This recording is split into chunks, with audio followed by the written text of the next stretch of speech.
Friends, good evening. I hope आप सबकी competitive exam की प्रिपरेशन अच्छी चल रही होगी। तो दोस्तों, आज का जो टॉपिक है हमारा पार्ट्स ऑफ स्पीच का टॉपिक है। So let's start. देखिए, पार्ट्स ऑफ स्पीच में अंग्रेजी भाषा में शब्दों की निम्नलिखित 8 श्रेणियों को पार्ट्स ऑफ स्पीच और हिंदी में शब्द भेद कहते हैं इसे, ठीक है। और इन्हें 8 भागों में बांटा गया है।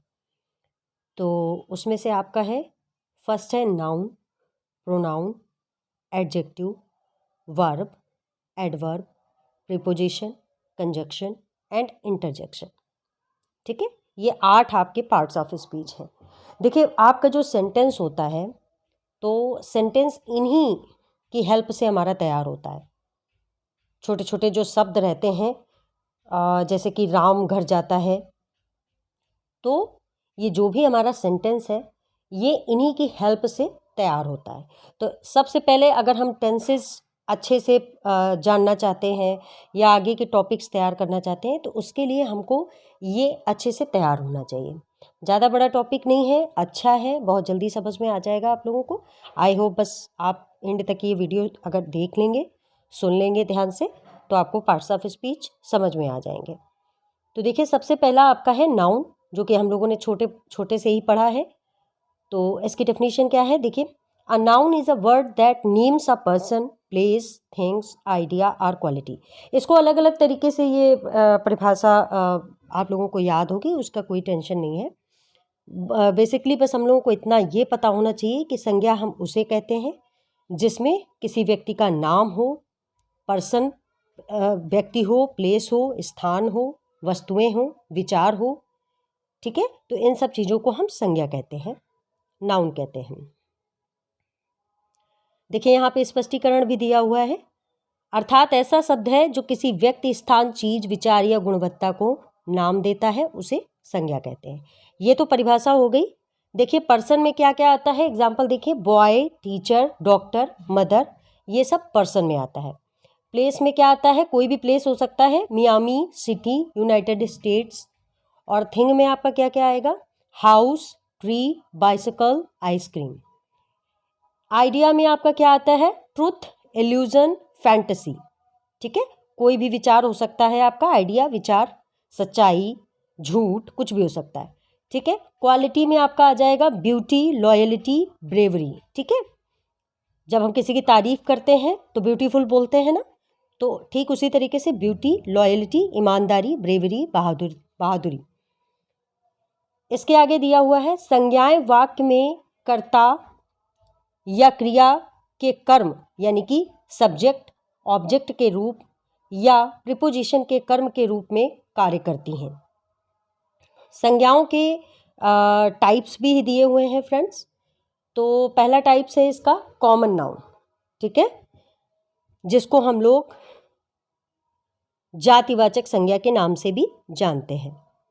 इसको देख लीजिए, समझ लीजिए, व्यक्तियों, स्थानों या वस्तुओं को पहचानने के लिए दिए गए सामान्य नामों को हम कॉमन नाउन कहते हैं, जैसे table, rock, lake, country, house, tree, bicycle, ठीक है। कॉमन नाउन को हिंदी में जातिवाचक संज्ञा कहते हैं। प्रॉपर नाउन दूसरा है आपका प्रॉपर नाउन। इसमें देखिए क्या है, व्यक्तियों, स्थानों या वस्तुओं को दिए गए व्यक्तिगत नामों को प्रॉपर नाउन कहते हैं। इन्हें हमेशा कैपिटल लेटर से लिखा जाता है, चाहे वह वाक्य में कहीं भी प्रकट हो। जैसे एग्जाम्पल में दिया हुआ है, इंडिया, डेविड, सारा, फ्राइडे, जून, इंग्लिश। प्रॉपर नाउन को हिंदी में व्यक्तिवाचक संज्ञा कहते हैं, ठीक है। अब जैसे कि आप एग्जाम्पल में समझ लीजिए कि कंट्री तो बहुत हैं वर्ल्ड में, लेकिन अगर हम पर्टिकुलर किसी एक देश का नाम लें, जैसे कि इंडिया, अमेरिका, ठीक है, तो ये हमारा प्रॉपर नाउन में चला जाएगा। इसी तरीके से 7 डेज होते हैं, आप सभी जानते हो, लेकिन अगर हम पर्टिकुलर किसी एक दिन का नाम लें, संडे, कि हमें संडे को ये वहाँ पर जाना है, तो जब हम पर्टिकुलर किसी एक दिन का नाम लेते हैं तो वो हमारा जाता है व्यक्तिवाचक संज्ञा में, यानी कि प्रॉपर नाउन, ठीक है। इसके बाद नंबर 3 में दिया हुआ है अब्स्ट्रैक्ट नाउन। इसमें देखिए क्या होगा, अमूर्त चीजें जैसे अवधारणाएं, विचार, भावनाएं, विशेषताएं आदि के नामों को अब्स्ट्रैक्ट नाउन कहते हैं। आप इस प्रकार की चीजों को देख या छू नहीं सकते, जैसे कि love, hate, emotion, doubt, height, geography. तो देखिए फ्रेंड्स, लव प्यार, प्यार को कोई छू नहीं सकता, देख नहीं सकता, इसे महसूस कर सकते हैं। हेट, अगर कोई आपसे ईर्ष्या करता है तो उसे हम महसूस कर सकते हैं। इमोशंस, भावनाएं, अगर किसी की कोई भावनाएं हैं तो उन्हें हम महसूस कर सकते हैं, फील कर सकते हैं। ठीक है, इसी तरीके से अब्स्ट्रैक्ट नाउन को हिंदी में हम लोग भाववाचक संज्ञा कहते हैं। इसके बाद नेक्स्ट टाइप है इसका कलेक्टिव नाउन। कलेक्टिव नाउन को हिंदी में हम लोग कहते हैं समूहवाचक संज्ञा। ये एक ऐसी संज्ञा है जो कई लोगों, जानवरों या चीजों के संग्रह या समूह को नाम देती है। जैसे टीम, टीम में कभी कोई एक व्यक्ति नहीं होता है दोस्तों।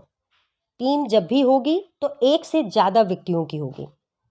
हाँ, हो सकता है उसमें 2 ही लोग हों, लेकिन टीम कभी भी अकेले व्यक्ति की नहीं होती है।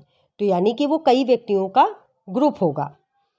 क्लास, क्लास में कभी एक बच्चा नहीं होगा, जब भी होगी क्लास समूह में होगी।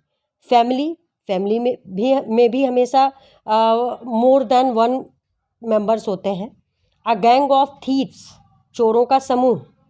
अ ट्रुप ऑफ लायंस, शेरों का समूह। तो ये सारे जो है ग्रुप में जब भी बात होगी, टीम बोलेंगे, क्लास बोलेंगे, तो ये हमारा कलेक्टिव नाउन में चला जाएगा। यहां तक समझ में आ गया दोस्तों। इसके बाद कलेक्टिव नाउन को हिंदी में समूहवाचक संज्ञा कहते हैं। देखिए आप लोग, अगर कोई चीज़ मैं इम्पोर्टेंट नोट आगे आपको भी बताऊंगी या बताती चलूँगी, तो आप लोग उसे, अगर आपकी मेमोरी पावर अच्छी है तो कोई बात नहीं, लेकिन वैसे मैं चाहूँगी कि आप लोग नोट डाउन करते हुए चले। अगर मैं कुछ भी नोट डाउन करूँगी अभी तो आप वो नोट डाउन कर सकते हो। नेक्स्ट है मटीरियल नाउन। इसके अंतर्गत उन वस्तुओं के नाम आते हैं जिनसे कोई अन्य वस्तु बनाई जाती है, जैसे silver, gold, iron, cotton, diamond, plastic. ठीक है, तो ये वो वस्तुएं हैं, वो धातुएं हैं, वो चीज़ें हैं जिनसे हम कुछ बनाते हैं। जैसे सिल्वर गोल्ड से आप सभी जानते हो कि ज्वेलरी वगैरह बनती है। आयरन से तो बहुत सारी चीज़ें बनती हैं। ठीक है, कॉटन से भी चीज़ें बनती हैं, डायमंड से भी बनती हैं, प्लास्टिक से भी और मिल्क से भी। ठीक है, तो ये सब मटेरियल नाउन को हिंदी में हम लोग द्रव्यवाचक संज्ञा कहते हैं। ठीक है, नेक्स्ट है आपका काउंटेबल नाउन। इसमें क्या है, गणनीय संज्ञाएं, अलग अलग वस्तुओं, लोगों, विचारों आदि के नाम हैं जिन्हें गिना जा सकता है। जैसे girl, boy, doctor, town, airport, idea, problem. ये जितने भी शब्द हैं इनको हम गिनती कर सकते हैं। ठीक है, और जिनकी हम गिनती नहीं कर सकते वो आपके काउंटेबल नाउन नहीं होंगे। ठीक है, नेक्स्ट है आपका अनकाउंटेबल नाउन। इस संज्ञा के अंतर्गत सामग्री, तरल पदार्थ, अमूर्त गुण, संग्रह और अन्य चीजों के नाम आते हैं जिन्हें हम स्पष्ट सीमाओं के बिना द्रव्यमान के रूप में देखते हैं, ना कि अलग अलग वस्तुओं के रूप में। जैसे कि furniture, jewellery, hair, sugar, rice, advice. Basically हम ये कह सकते हैं दोस्तों कि जिन चीज़ों को हम मेजरमेंट करते हैं उनको हम काउंट नहीं कर सकते, उनको हमें या तो तौलना पड़ता है, ठीक है, या फिर किसी और माध्यम से उनकी जानकारी पता करी जाती है कि वो कितना है, उसकी मात्रा कितनी है, लेकिन हम उसे काउंट नहीं कर पाते। ठीक है, तो नेक्स्ट है दोस्तों आपका, तो आई होप आप लोगों को नाउन समझ में आ गया होगा, यहाँ तक क्लियर हो गया होगा आप लोगों को। पहले भी थोड़ा बहुत आप लोग इसके बारे में जानते होंगे, अभी आपका रिवाइज हो गया होगा। नेक्स्ट है आपका प्रोनाउन, सर्वनाम। तो इसकी डेफिनेशन सुन लीजिए। A pronoun is a word used instead of a noun. जो शब्द संज्ञा के स्थान पर यूज किए जाते हैं उन्हें हम सर्वनाम कहते हैं। देखिए इसमें दिया हुआ है, अर्थात वह शब्द है जिसे हम नाउन के स्थान पर प्रयोग करते हैं उसे प्रोनाउन कहते हैं। जैसे एग्जाम्पल में दिया हुआ है I, we, you, she, he, they, it. और सेंटेंस में एग्जाम्पल देख लेते हैं। Rohit is a good boy. अब देख लीजिए, यहाँ पे कहा गया है Rohit is a good boy, Rohit एक अच्छा लड़का है। लेकिन अगर हम मान लीजिए रोहित का नाम लिए बिना उसके बारे में कुछ कहना चाहें तो क्या कहेंगे? जैसे कि इसमें दिखाया गया है, ही इज माई फ्रेंड, वो मेरा मित्र है। तो हमने रोहित का नाम नहीं लिया, लेकिन उसके बारे में ही हमने कहा है कि वो मेरा मित्र है। तो रोहित की जगह पे हमने ही का यूज कर लिया। तो ये हो गया, डेफिनेशन को हमारे फॉलो कर रहा है कि जो हम संज्ञा के बदले में यूज करते हैं उसे सर्वनाम कहते हैं। इसी तरीके से और भी एग्जाम्पल दिए हुए हैं, आप लोग अपनी बुक वगैरह से भी देख सकते हैं। हम लोग आगे देख लेते हैं। अब देख लीजिए, हम लोग सर्वनाम के टाइप्स देख लेते हैं जो कि इम्पोर्टेंट है। एक बार आप अगर नेम सुनते चलेंगे और उसके बारे में जानते हुए चलेंगे तो आपको रिवाइज हो जाएगा। तो फर्स्ट टाइप है इसका पर्सनल प्रोनाउन। ठीक है, तो इसमें क्या दिया हुआ है? वे प्रोनाउन जो तीनों person, first person, second person, third person, first person में आपका आई आता है, सेकंड पर्सन में यू आता है और थर्ड पर्सन में आपका ही सी आता है, में इस्तेमाल होते हैं, उन्हें हम पर्सनल प्रोनाउन कहते हैं। हिंदी में पर्सनल प्रोनाउन को पुरुषवाचक सर्वनाम भी कहते हैं। नेक्स्ट है आपका पजेसिव प्रोनाउन। इसके अंतर्गत अधिकार बताने वाले प्रोनाउन आते हैं, जैसे mine, ours, yours, his, hers, their. क्यों? क्योंकि इसमें अधिकार कैसे व्यक्त होता है दोस्तों? माइन, जब हम कहते हैं कि माइन, दिस इज माइन, तो हम बड़े अधिकार के साथ कहते हैं कि ये मेरा है। ठीक है, अगर हम ये कहते हैं अवर्स, तो ये हमारा है। योर्स तुम्हारा है, इस पे सिर्फ तुम्हारा अधिकार है। हिज उसका, हर्स उसका, देयर्स उनका। तो यहाँ पे अधिकार शो हो रहा है, तो ऐसे जगह पे पजेसिव प्रोनाउन होता है। हिंदी में इसे अधिकारवाचक सर्वनाम भी कहते हैं। नेक्स्ट है आपका डिमॉन्स्ट्रेटिव प्रोनाउन। व्यक्तियों या वस्तुओं की ओर संकेत करने वाले को डिमॉन्स्ट्रेटिव प्रोनाउन कहते हैं, जैसे दिस, दैट, दीज, दोज। अब जैसे कि फ्रेंड्स, हम किसी को डिनोट करके बोल रहे होते हैं कि जैसे सपोज दैट, मान लीजिए आपका कॉर्नर हाउस है, आप किसी को बताना चाहते हो तो आप उसे डिनोट करके ऐसे बोलोगे कि वो मेरा घर है, दैट इज माई हाउस। ठीक है, या पास में कोई चीज़ है तो ये मेरा घर है, दिस इज माई हाउस। तो जब आप कुछ इंडिकेट करके किसी को बता रहे होते हो, पॉइंट करके बता रहे होते हो, तो ऐसे में वो आपका डिमॉन्स्ट्रेटिव प्रोनाउन में चला जाता है। ठीक है फ्रेंड्स, नेक्स्ट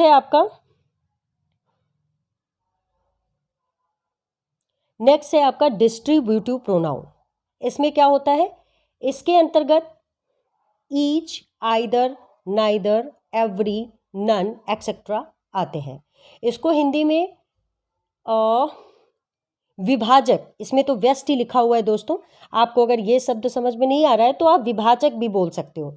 अरे जैसे कि आपने नॉर्मली सुना होगा कि कोई चीज़ मम्मी पापा लाते हैं तो बोलते हैं डिस्ट्रीब्यूट कर लो आपस में। तो विभाजन करते हैं जब किसी चीज़ का या वस्तु का, तो उसे हम विभाजन वाचक सर्वनाम भी कह सकते हैं। ठीक है, जैसे कि देखिए यहाँ पे एग्जाम्पल भी दिया हुआ है, ईच प्रत्येक, आइदर कोई, नाइदर कोई नहीं, एवरी प्रत्येक, नन कोई नहीं। ठीक है, तो कोई भी चीज़ हमें अगर बांटनी तो हम बोल देते हैं कि एवरी पर्सन कैन टेक, सभी व्यक्ति ले सकते हैं। अगर हमें कहना है कि कोई व्यक्ति नहीं लेगा तो नन, कोई भी नहीं ले सकता। अगर हमें कहना है ना ही तुम लोगे ना तुम लोगे, तो नाइदर यू नॉर यू, कोई भी नहीं ले सकता। तो जब इस तरीके के शब्दों का यूज करेंगे तो वो डिस्ट्रीब्यूटिव प्रोनाउन हो जाएगा। ठीक है, नेक्स्ट है रेसिप्रोकल प्रोनाउन। ऐसे प्रोनाउन जो पारस्परिक संबंध बताते हैं उन्हें रेसिप्रोकल प्रोनाउन कहते हैं, जैसे ईच अदर। आप लोग देखिए कि ये शब्द जो है ये हमेशा दूसरे का तो संबंध शो करना अलग बात है, लेकिन ये लोग पारस्परिक एक दूसरे का ही जोड़ीदार हो चुके हैं। जैसे कि देखिए ईच अदर, एक दूसरे से, वन अनदर, एक दूसरे को, तो ये आप पारस्परिक एक दूसरे से संबंध रखते हैं। ये ऐसे शब्द, अकेला इनका जो अस्तित्व होता है वो चेंज हो जाता है। तो रेसिप्रोकल प्रोनाउन को हिंदी में पारस्परिक संबंधवाचक सर्वनाम भी कहते हैं। नेक्स्ट है आपका रिफ्लेक्सिव प्रोनाउन। सेल्फ या सेल्व्स से बनने वाले सर्वनाम को रिफ्लेक्सिव प्रोनाउन कहते हैं, जैसे myself, ourselves, yourself, yourselves, himself. जैसा कि देख लीजिए, इसमें सेल्फ या सेल्व्स इन दो शब्द अगर आपको लगे हुए मिल जाते हैं तो आप इसी से आइडिया लगा लीजिएगा कि ये रिफ्लेक्सिव प्रोनाउन है, ठीक है। और इसको हिंदी में निजवाचक सर्वनाम भी कहते हैं, ठीक है फ्रेंड्स, समझ में आ गया होगा आपको। ये भी कुछ कुछ अधिकारवाचक सर्वनाम से मैच करता है। इसके बाद है आपका एम्फैटिक प्रोनाउन। जब myself, ourself, yourself, yourself, himself जैसे शब्द हों, प्रयोगकर्ता के ऊपर दबाव डालने के लिए करते हैं, तो इन्हें एम्फैटिक प्रोनाउन कहते हैं। अब देखिए, ये ऊपर वाले टाइप से मैच करता है, लेकिन बस इसमें थोड़ा सा अंतर है कि इसमें साफ साफ इन्होंने कहा कि ये जो वर्ड होंगे वो फोर्सफुली दबाव करेंगे कर्ता के ऊपर। अगर कर्ता के ऊपर ये दबाव डालेंगे तो उसी जगह इनका टाइप, इनका नेम चेंज हो जाएगा, फिर ये एम्फैटिक प्रोनाउन हो जाएगा, ठीक है। इसके बाद दबाव सूचक सर्वनाम भी इसीलिए इनको बोला जाता है, ठीक है। ऊपर वाले को निजवाचक सर्वनाम और एम्फैटिक प्रोनाउन को हिंदी में दबाव सूचक सर्वनाम भी कहते हैं। नेक्स्ट है आपका इंडेफिनिट प्रोनाउन। जैसा कि हम सभी जानते हैं इसके नाम से कि इंडेफिनिट अनिश्चित शब्द, जो अनिश्चितता को शो करें, ऐसे सर्वनाम। तो मतलब जिसमें कोई चीज़ निश्चित ना हो पाए, श्योर ना हो पाए, श्योरिटी ना हो जहाँ पे। जैसे कि एग्जाम्पल दिए हुए हैं, everybody, somebody, nobody, anybody, everybody, someone, no one, anyone. इस टाइप के शब्द जहाँ पर आएंगे वहाँ पे अनिश्चयवाचक सर्वनाम होगा, ठीक है। जैसे कि हम किसी को श्योरिटी नहीं दे पा रहे हैं कि किसी ने आपसे पूछा कि जो यहाँ आया था वो कौन थे, तो आप ये बोल सकती, आपने शायद बोल दिया कि नोबडी या एनीबडी, एनीबडी कैन कम, कोई भी आ सकता है, आई डोंट नो। तो जब इस तरीके का कुछ होता है कि आपको डाउट है, वहाँ पे आप श्योरिटी नहीं दे पा रहे हो, तो ऐसे शब्दों पे आपका इंडेफिनिट प्रोनाउन जाएगा। इसके बाद नेक्स्ट है आपका रिलेटिव प्रोनाउन, ठीक है। वह सर्वनाम जो दो वाक्यों को जोड़ने में काम आते हैं उन्हें रिलेटिव प्रोनाउन कहते हैं, जैसे हु, हुम, हुज, विच, दैट, एक्सेट्रा। तो वैसे तो आप सभी जानते हो कि WH फॉर्म बेसिकली प्रश्नवाचक वैसे होते हैं, लेकिन यहाँ पर इनका दूसरा मीन्स जाएगा। क्यों? क्योंकि ये काम दूसरा कर रहे हैं। यहाँ पे ये क्वेश्चन पुटअप करने का काम नहीं कर रहे हैं, यहाँ पे कुछ और शो करते हैं, यहाँ पे ये जोड़ने का काम करते हैं। जैसे कि मान लीजिए आपने एग्जाम्पल किसी को दिया,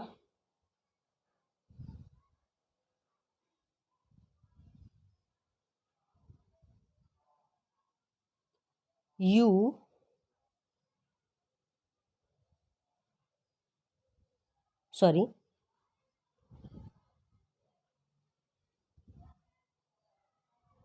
read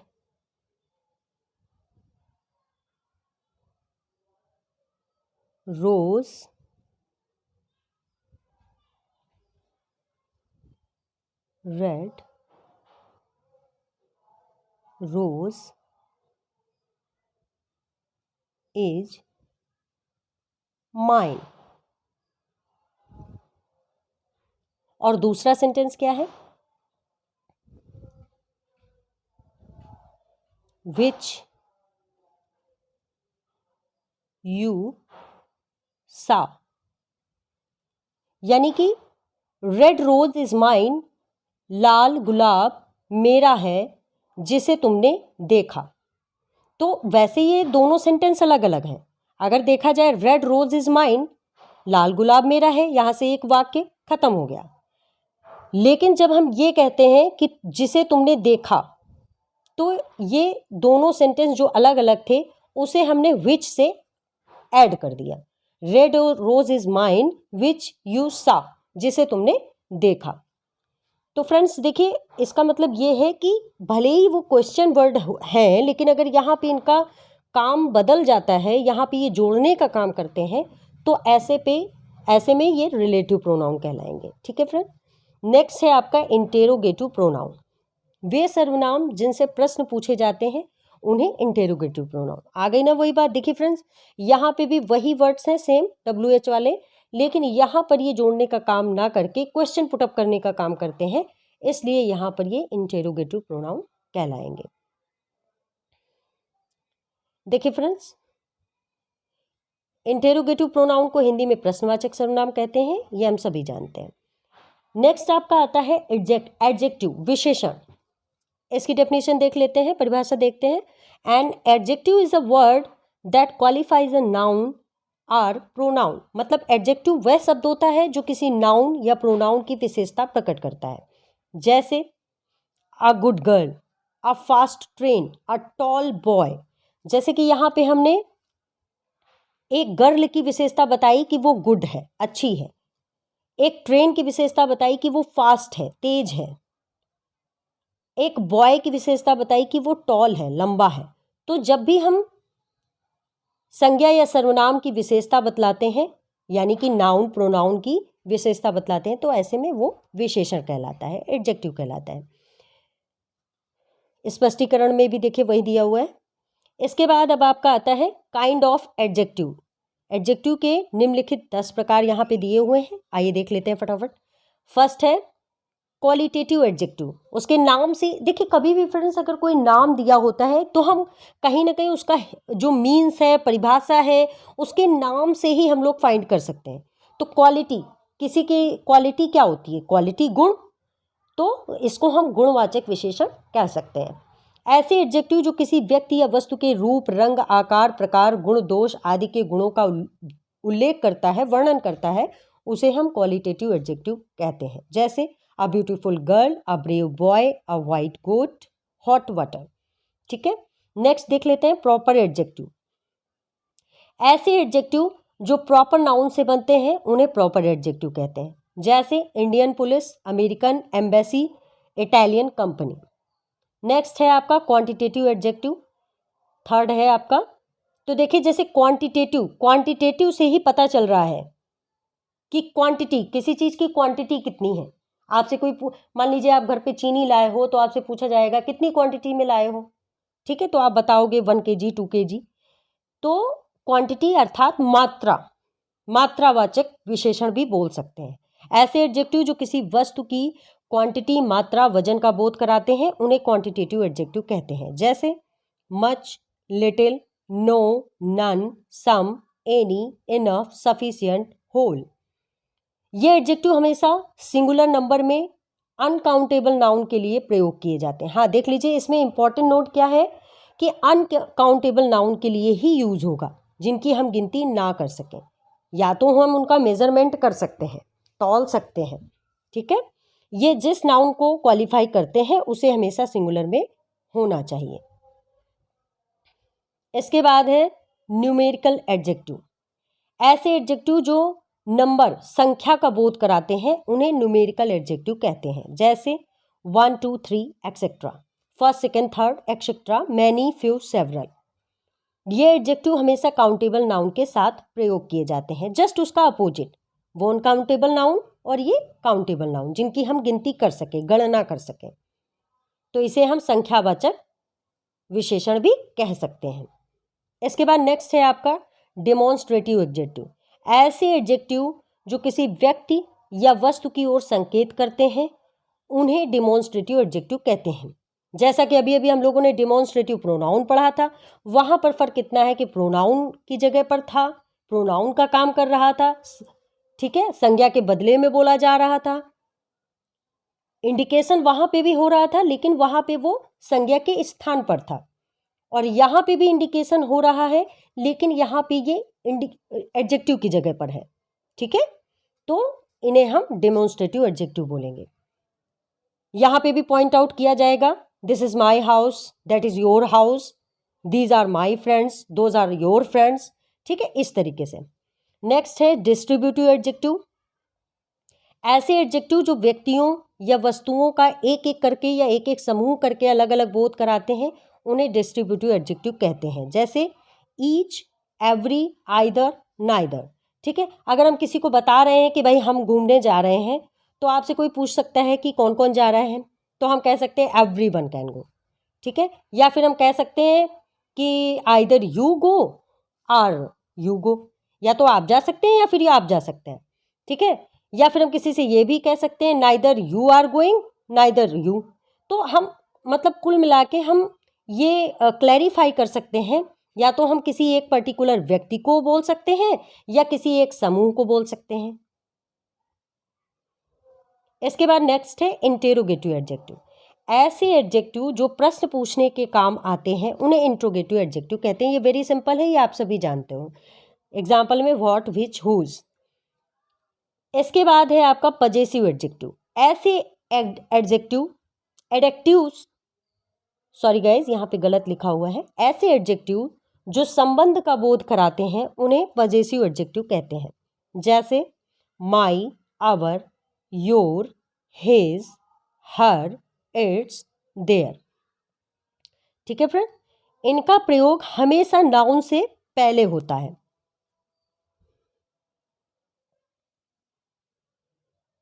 इसके बाद है एम्फेसाइजिंग एडजेक्टिव। ऐसे एडजेक्टिव जिनका उपयोग नाउन से पहले उस पर विशेष जोर देने के लिए किया जाता है। देखिए ये फ्रेंड्स बहुत ज़्यादा आप लोग ध्यान रखिएगा कि देखिए एक इम्पॉर्टेंट नोट जो आया यहाँ पर कि इनका प्रयोग हमेशा नाउन से पहले होता है।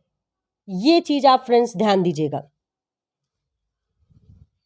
ये चीज़, ये इंपॉर्टेंट चीज़ है कि इनका प्रयोग हमेशा नाउन से पहले होता है। पजेसिव एडजेक्टिव यानी कि माई, अवर, योर, हिज, हर, ये जब भी आए तो आप ध्यान दीजिएगा कि ये नाउन से पहले आएंगे। आपको समझ जाना है कि ये पजेसिव एडजेक्टिव है। इसके बाद सेम वही चीज़ यहाँ पे भी दी हुई है कि एम्फेसाइजिंग एडजेक्टिव जब आएगा तो यहाँ पे भी वही बात आ गई कि ऐसे एडजेक्टिव जिनके उपयोग नाउन से पहले उस पर विशेष जोर देने के लिए किया जाता है। तो ये भी समझ लीजिए कि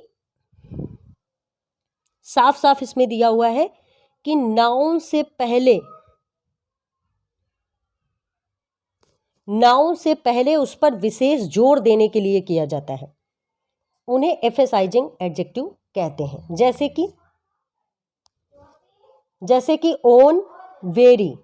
तो जब ये दो शब्द आएंगे तो अगर इस तरीके से ओन या वेरी शब्द होगा तो आपने कभी भी देखा होगा कि जैसे हमने किसी को कहा ब्यूटीफुल, तो सुंदर तो हमने किसी को कहा, लेकिन अगर हम उसी चीज़ को बहुत ही और थोड़ा अच्छे तरीके से कहना चाहते हैं तो हम लोग ये बोल देते हैं very beautiful, you look very beautiful. तो जहाँ पर इस तरीके के शब्दों का यूज़ करेंगे तो इसका मतलब ये है कि हम विशेष जोर दे रहे हैं उस शब्द पर। तो ऐसी सिचुएशन पे एम्फेसाइजिंग एडजेक्टिव आता है। इसके बाद नेक्स्ट है आपका लास्ट एक्सक्लामेटरी एडजेक्टिव, विस्मयादि बोधक विशेषण। व्हाट का प्रयोग एक्सक्लामेटरी एडजेक्टिव के रूप में भी किया जा सकता है। वैसे तो व्हाट का मतलब आप सभी जानते हो क्या होता है, लेकिन यही अगर हम भाव के रूप में यूज करें, जैसे कि व्हाट एन आइडिया, क्या विचार है, इस तरीके से इसका यूज करते हैं। व्हाट अ ब्लेसिंग, क्या आशीर्वाद है। तो इस तरीके से जब हम शॉक्ड होकर के या सरप्राइज्ड होकर के किसी चीज़ को बोलते हैं, सरप्राइज्ड होकर के व्हाट का यूज करते हैं, तो वहां पर ये हमारा एक्सक्लामेटरी एडजेक्टिव में चला जाएगा। इसके बाद देखिए फ्रेंड्स वर्ब आ गया है आपका। वर्ब की डेफिनेशन है verbs are words that describe the actions or states of being of people, animals, places or things। मतलब ऐसे शब्द हैं जो लोगों, जानवरों, स्थानों या चीज़ों की क्रियाओं या स्थितियों का वर्णन करते हैं, उन्हें वर्ब कहते हैं। जैसे run, walk, write, are, sing, be, seem, feel और साउंड। क्रियाओं को 3 श्रेणियों में बांटा गया है। पहला है ट्रांजिटिव वर्ब। देखिए फ्रेंड्स, ट्रांजिटिव वर्ब को हम लोग हिंदी में सकर्मक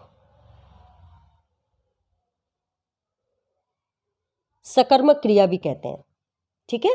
सकर्मक यानी कि कर्म के साथ, सामान्य साथ, कर्म के जो साथ हो, ऐसी क्रिया जो कर्म के साथ हो उसे हम ट्रांजिटिव वर्ब कहते हैं।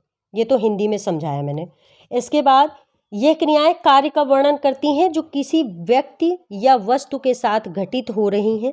इस व्यक्ति या वस्तु को क्रिया के डायरेक्ट ऑब्जेक्ट के रूप में जाना जाता है। देखिए वही चीज आ गई ना, तो मैं उसको सरल भाषा में यही आप लोगों को कहना चाहूंगी कि आप नोट डाउन कर लीजिए कि ट्रांजिटिव वर्ब को हिंदी में कहते हैं सकर्मक क्रिया।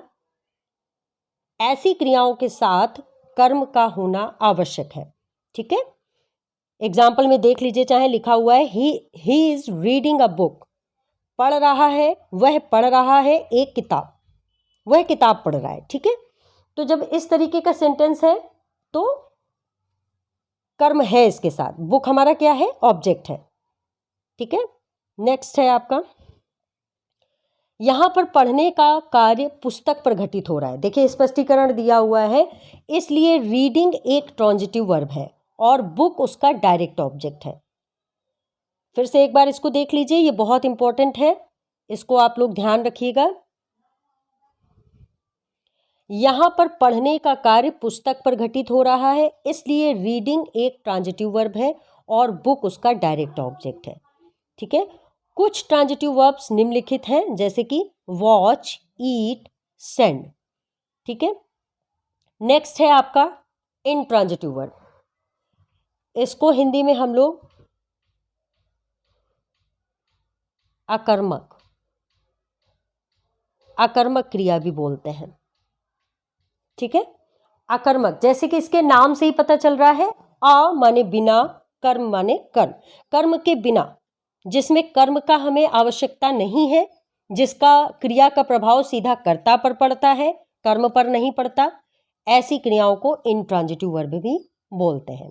ठीक है, ऐसी क्रियाएं जिसमें कार्य कर्ता के साथ ही समाप्त हो जाता है और जिसका प्रभाव कर्ता से आगे किसी और वस्तु या व्यक्ति पर नहीं पड़ता, जैसे कि एग्जाम्पल में आपका दिया हुआ है स्लीप, स्नीज।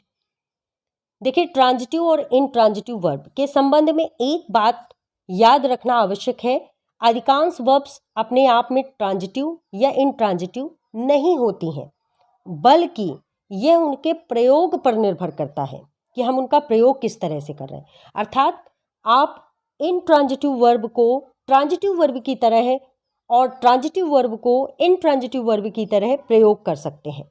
जैसे देखिए एक तरफ ट्रांजिटिव वर्ब के दिए हुए हैं और इस तरफ इनट्रांजिटिव वर्ब के द्वारा सेंटेंस बनाए गए हैं। तो इधर देख लीजिए, she speaks the truth.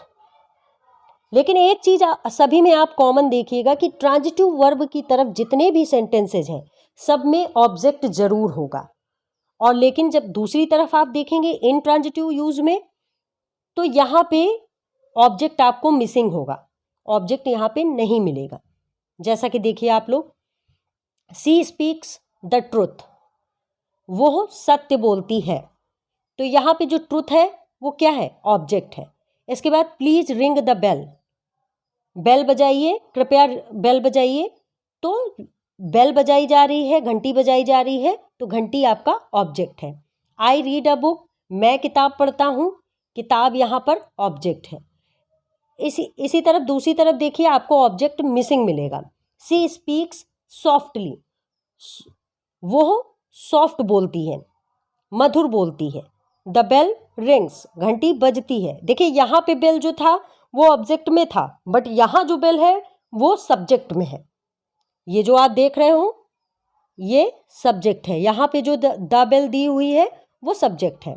I read slowly, I read slowly, मैं धीमे पढ़ता हूँ, तो जो स्लोली जो पढ़ने की बात आ रही है, तो देखिए यहाँ पे कोई भी ऑब्जेक्ट नहीं दिया हुआ है।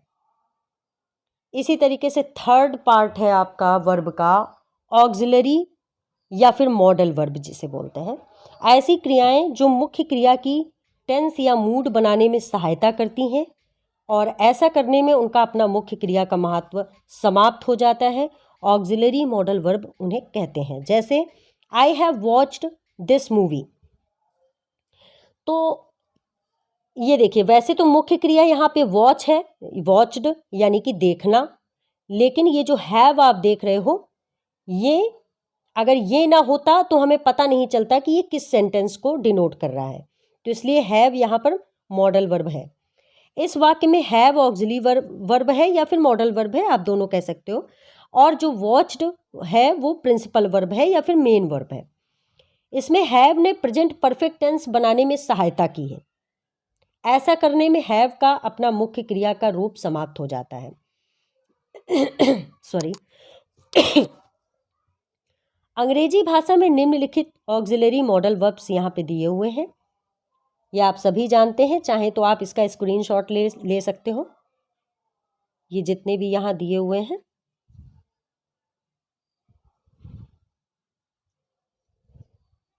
इनका आप लोग स्क्रीनशॉट ले सकते हो। ये सभी जितने भी एग्जाम्पल दिए हुए हैं, वैसे ये सभी आपके प्रेजेंट पास्ट फ्यूचर से लिए गए हैं। इसके बाद देखिए एडवर्ब आ गया है। एडवर्ब क्रिया विशेषण। इसकी परिभाषा है adverb are words that modify verbs, adjective and other adverbs. तो देखा जाए तो एक आपका एडजेक्टिव और एडवर्ब दोनों के काम एक जैसे ही हैं, सेम।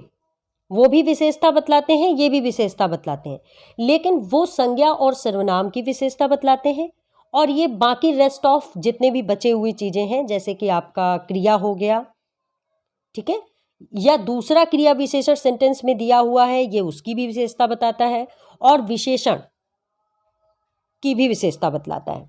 ठीक है, मतलब ऐसे शब्द जो किसी वर्ब, एडजेक्टिव अथवा किसी दूसरे एडवर्ब की विशेषता बताते हैं उन्हें एडवर्ब कहते हैं। जैसे एग्जांपल में स्लोली, क्विकली, वाइडली, ब्यूटीफुली, सून, अर्ली, वेरी। देखिए एडवर्ब के प्रकार हैं। एडवर्ब ऑफ टाइम, ऐसे एडवर्ब जिसमें समय का बोध होता है उसे एडवर्ब ऑफ टाइम कहते हैं। ठीक है, जैसे कि एग्जांपल में नाउ, देन। जैसे हमने किसी से कहा you will have to drink now, तुम्हें अभी पीना होगा। ठीक है, तो जब इस तरीके के एग्जाम्पल जहाँ पे आते हैं, जहाँ पे हम ये डिनोट कर देते हैं कि ये काम तुम्हें अभी करना है या बाद में करना है, जल्दी करना है, धीमे करना है, तो टाइम का जिसमें बोध हो, ऐसे ऐसे जो है हमारे एडवर्ब ऑफ टाइम पे जाएंगे। एडवर्ब ऑफ प्लेस, ऐसे एडवर्ब जिसमें स्थान का बोध होता है उसे एडवर्ब ऑफ प्लेस कहते हैं। एग्जाम्पल में दिया हुआ है here, there, where, hence, thence, hither. ठीक है, नेक्स्ट है एडवर्ब ऑफ फ्रीक्वेंसी, ऐसे एडवर्ब्स जिसमें संख्या या कितनी बार का बोध होता है, कोई काम कितनी बार किया गया है या कितनी संख्या में किया गया है, ऐसा कुछ डिनोट होता है, वहां पे एडवर्ब ऑफ फ्रीक्वेंसी होता है। जैसे कि एग्जाम्पल में how often, once, twice, thrice, often, seldom, frequently, rarely, again, always, firstly, secondly. ठीक है, नेक्स्ट है आपका एडवर्ब ऑफ क्वांटिटी, मात्रावाचक क्रिया विशेषण। ठीक है, इसको हम हिंदी में मात्रावाचक क्रिया विशेषण भी बोल सकते हैं। ऐसे एडवर्ब जिसमें क्वांटिटी, देखिए मैंने पहले भी कहा कि नाम से ही पता चलता है परिभाषा का, तो जहाँ पे क्वांटिटी का बोध होता है उसे एडवर्ब ऑफ क्वांटिटी कहते हैं। जैसे फुली, कोई चीज़ हाफ है कि फुली है, ज़्यादा है कि कम है, ये सब इससे पता चलेगा। Fully, very, enough, so, all together, no better, pretty well, any, quite, rather, partly, Holly.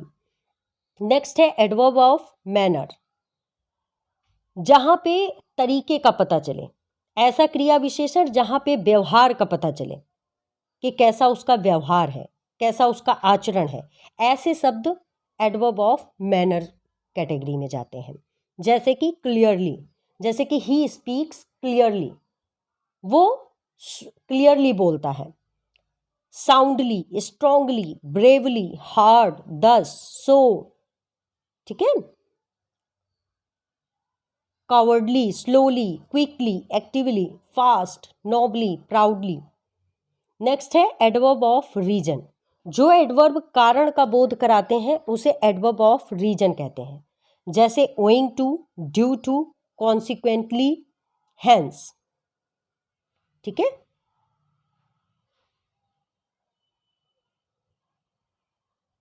Due to के अनुसार, कॉन्सिक्वेंटली के अनुसार, हेंस माने इसलिए। ठीक है, इस तरीके का, जहां पे कारण कारण ओइंग टू, जैसे हम किसी से कहते हैं ना, जब हम एप्लीकेशन वगैरह जब लिख रहे होते हैं, हैंस, या फिर आपने देखा होगा कोर्ट वगैरह में वकील बोलता है hence proved that you are a lawyer, you are liar, ठीक है। तो हैंस का मतलब कारण, इस कारण सिद्ध होता है कि आप झूठे हो, या इस कारण सिद्ध होता है कि आप सच्चे हो। तो इन सब का जो अर्थ है वो है कारण। तो जहां पे जो शब्द कारण का बोध कराते हैं वहां पर एडवर्ब ऑफ रीजन होता है। नेक्स्ट है एडवर्ब ऑफ अफर्मेटिव निगेटिव। इस एडवर्ब से स्वीकृति या अस्वीकृति का बोध होता है, जैसे yes, no, not, certainly, certainly not. Next है इंट्रोगेटिव एडवर्ब, जहां पे प्रश्न पूछने के काम आते हैं जो शब्द, उन्हें हम इंट्रोगेटिव एडवर्ब। देखिए यहाँ पे प्रश्न पूछने का तो काम होता ही है, लेकिन वो हमेशा एडवर्ब को भी, एडवर्ब का फंक्शन भी करेंगे, यानी कि वो किसी की विशेषता भी बतलाएंगे। तो ऐसे में वो इंट्रोगेटिव एडवर्ब हो जाएंगे। रिलेटिव एडवर्ब, संबंध, क्रिया विशेषण भी इन्हें बोलते हैं हिंदी में। ये संबंध बताते हैं। इसमें रिलेटिव एडजेक्टिव की तरह एंटीसीडेंट का आना आवश्यक है, और ये एडवर्ब उस एंटीसीडेंट को रेफर करती है।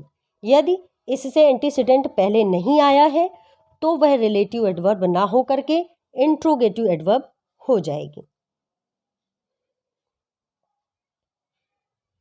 इसके एग्जाम्पल भी वही हैं, what, when, where, why, how. इसके बाद है आपका प्रीपोजिशन, संबंध सूचक वाक्य। इसमें देखिए क्या है, prepositions are words that express a relationship between a noun or pronoun and another part of the sentence. या इसको दूसरे तरीके से भी बोल सकते हैं, preposition is the word which shows the relationship between two words or two sentences. ऐसे शब्द जो दो या दो शब्दों के बीच या वाक्यों के बीच के संबंध को शो करते हैं, उन्हें हम प्रीपोजिशन बोलते हैं। एग्जाम्पल में है एट, बाई, फॉर, फ्रॉम, ठीक है। प्रीपोजिशन यहाँ पे 4 टाइप्स के दिए हुए हैं। फर्स्ट है सिंपल प्रीपोजिशन, एक शब्द वाले प्रीपोजिशन को कहते हैं जहां पे सिर्फ एक ही वर्ड होगा, in, of, to, at, by, for, from, और भी दिए हुए हैं। नेक्स्ट है कंपाउंड प्रीपोजिशन, जो किसी नाउन, एडजेक्टिव या एडवर्ब में जोड़कर बनाए जाते हों। मतलब देखा जाए तो वो नाउन होगा या फिर एडजेक्टिव होगा या एडवर्ब होगा, उनमें जोड़ दिया जाता है, उन्हें कंपाउंड प्रीपोजिशन कहते हैं। जैसे कि about, above, across, along, amidst, among, around, before, behind, below, beneath, beside. इसके बाद आपका आता है फ्रेज प्रीपोजिशन, यानी कि वाक्यांश संबंध सूचक भी इसे बोल सकते हैं। वाक्य का अंश, कुछ फ्रेज भी प्रीपोजिशन की तरह काम करते हैं, जैसे अकॉर्डिंग टू के अनुसार, in consequence of, agreeably to, in course of, along with, in favour of, away from, in front of, ठीक है। कुल मिला के आपको इसमें ये बस नोटिस करना है कि इसमें देखिए एक एक नहीं बल्कि 2 वर्ड्स या 3 वर्ड्स का एक प्रीपोजिशन बन रहा है। देखिए अकॉर्डिंग टू में 2 वर्ड्स हैं, इन कॉन्सिक्वेंस ऑफ में 3 वर्ड्स हैं, एग्रीबली टू में 2 वर्ड्स हैं, इंक्रीज ऑफ में 3 वर्ड्स हैं। तो आपको बेसिकली इसमें यह ध्यान रखना है कि जब 2 3 वर्ड्स का वाक्यांश आने लगे प्रीपोजिशन के रूप में, तो ऐसे में फ्रेज प्रीपोजिशन होगा। आपको बस शॉर्टकट में ये ध्यान रखना है। नेक्स्ट है पार्टिसिपल प्रीपोजिशन। कुछ प्रेजेंट पार्टिसिपल भी प्रीपोजिशन की तरह प्रयोग किए जाते हैं, जैसे कंसीडरिंग, ड्यूरिंग, दौरान, पेंडिंग, विलंबित, रिगार्डिंग, संबंधित। इस तरीके के शब्द जब आते हैं तो आपका पार्टिसिपल प्रीपोजिशन होता है। नेक्स्ट है आपका कंजक्शन, समुच्चय बोधक वाक्य या अव्यय। परिभाषा है इसकी, conjunction is a word which is used to join words, phrases, clause and sentence to one another. देखिए, कंजक्शन वे शब्द होते हैं जो छोटे छोटे शब्दों को, वाक्यांशों को और वाक्यों को आपस में जोड़ते हैं, उन्हें हम समुच्चय बोधक वाक्य बोलते हैं, शब्द बोलते हैं। मतलब ऐसे शब्द जो शब्दों, मुहावरों, वाक्यांशों अथवा वाक्यों को एक दूसरे के साथ जोड़ने का कार्य करते हैं, उन्हें हम कंजक्शन कहते हैं। And, but, for, nor, or, so, yet, though, although, even though, while, ये सब हमारे कंजक्शन है। इनका फंक्शन केवल जोड़ना है, दूसरा कोई फंक्शन नहीं। बहुत से रिलेटिव एडवर्ब्स, रिलेटिव एडजेक्टिव तथा प्रीपोजिशंस भी जोड़ने का काम करते हैं, किंतु वह साथ ही एडवर्ब, एडजेक्टिव तथा प्रीपोजिशन का फंक्शन भी पूरा करते हैं, इसलिए उन्हें कंजक्शन नहीं कहते हैं। कंजक्शन वे शब्द हैं जो जोड़ने के अलावा और कोई फंक्शन नहीं करते हैं, इस वजह से उन्हें हम कंजक्शन कहते हैं। ठीक है, वो कंजक्शन वर्ड ही होंगे, वो कोई और फंक्शन नहीं करेंगे। नेक्स्ट आपका लास्ट है पार्ट है इंटरजेक्शन, विस्मयादि बोधक अवयव। इसकी परिभाषा देख लीजिए। Interjection is a word which express some sudden feeling, मतलब वह शब्द जो आकस्मिक भाव, सडन फीलिंग प्रकट करता है, उसे इंटरजेक्शन कहते हैं। जैसे अचानक हम किसी चीज को देखते हैं, कोई मान लीजिए सपोज दैट हमने सुंदर फूल देखा, तो अचानक से हमारे मुंह से निकल जाता है वाव। तो जब इस तरीके से कोई चीज हम देख करके अचानक से कोई फीलिंग आती है, भाव आता है, तो यहाँ वहां पर हमारा विस्मयादि बोधक या इंटरजेक्शन होता है। उसके एग्जाम्पल है अलास, ओह, हे, ओप्स, वाव। तो आई होप आप लोगों का ये पार्ट्स ऑफ स्पीच क्लियर हो गया होगा। और इसके बाद जो मैं नेक्स्ट वीडियो बनाऊंगी आप लोगों के लिए फ्रेंड, तो वो मैं टाइप्स ऑफ सेंटेंसेस उसमें होंगे, और मैं आपको उसमें कॉम्प्लेक्स कंपाउंड वगैरह भी क्लियर कर दूंगी। और बाकी आई होप आप लोगों को समझ में आया होगा और आपके एग्ज़ाम वगैरह में शायद कुछ हेल्प करे और रिवाइज हो गया होगा आप लोगों का। Thank you, bye bye.